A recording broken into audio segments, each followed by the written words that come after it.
আমাদের মন ফাংশনাল দিক থেকে দু রকমের হয়ে থাকে, একটি কনসাস মাইন্ড আর একটি সাবকনসাস মাইন্ড। আমাদের এই কনসাস মাইন্ড এর পাওয়ার থাকে 10% আর সাবকনসাস মাইন্ড এর পাওয়ার থাকে 90%। আমাদের লেফট ব্রেন এর ফাংশনাল দিকটা হচ্ছে কনসাস মাইন্ড আর রাইট ব্রেন এর ফাংশনাল দিকটা হচ্ছে সাবকনসাস মাইন্ড।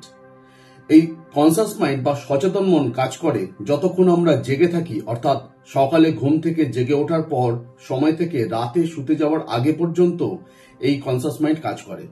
আর অবচেতন মন বা সাবকনসাস মাইন্ড 24 আওয়ার্স কাজ করে। সুতরাং এখন যদি আপনাদেরকে প্রশ্ন করি যে এখন আমাদের কোন মনটা কাজ করছে, হ্যাঁ ঠিক ধরেছেন, আমাদের দুটো মনই এখন কাজ করছে। আপনারা সকলেই আইসবার্গের নাম শুনেছেন, যার জন্য টাইটানিক জাহাজ ডুবে গিয়েছিল।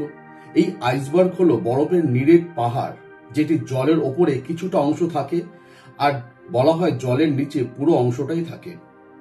তো এই আইসবার্গের প্রথমের যে ওপরে ছোট অংশটা থাকে সেটাই 10%, আর জলের নিচে যে অংশটা থাকে সেটা 90% সাবকনসাস মাইন্ড।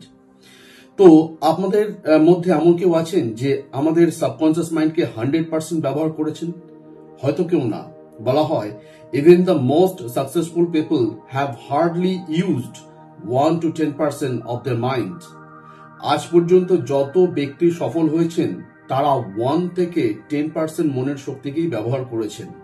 সে Einstein, Bill Gates, Amitabh Bachchan, Mahatma Gandhi, Elon Musk, Dhirubhai Ambani, এরা সকলেই কেউ 10% এর লিমিটকে কেউ ক্রস করতে পারেনি। বিশ্ব প্রকৃতি আমাদের মধ্যে যে অনন্ত শক্তি দিয়েছে তার পুরোটাই সঞ্চয় হয়ে থাকে, ব্যবহার করি না। কিন্তু এই শক্তি কেন পড়ে থাকে, এর ব্যবহার কেন এর হয় না? কারণ আমরা জানি না মন কি আর মনের শক্তির পরিচয়টা কি। ধরুন আপনার কাছে ভারতবর্ষের মধ্যে প্রথম একটি কম্পিউটার এসেছে এবং আপনি এর অপারেট করতে জানেন না, আর এর সাথে একটি ম্যানুয়াল এসেছে যেটা চাইনিজ ভাষায় লেখা আছে। তাহলে আপনি একটাই কাজ করতে পারেন, ট্রায়াল অ্যান্ড এরর। হয়তো আপনি কম্পিউটার খারাপ করে দিতে পারেন অথবা কম বেশি ব্যবহার করতে পারেন। ঠিক তেমনি ভাবে বিশ্ব প্রকৃতি আমাদেরকে মন রূপে একটি সুপার কম্পিউটার দিয়েছে, কিন্তু এর সঙ্গে কোনো ইনস্ট্রাকশন ম্যানুয়াল দেয়নি, যার জন্য আপনি আপনার মনকে যথাসম্ভব ব্যবহার করতে পারবেন। তো মনের এই শক্তির রহস্য সম্পর্কে আরো বিস্তারিত ভিডিও পাবেন। চ্যানেলটিকে সাবস্ক্রাইব করে নিন। খুব ভালো থাকুন, সুস্থ থাকুন, আনন্দে থাকুন। নমস্কার।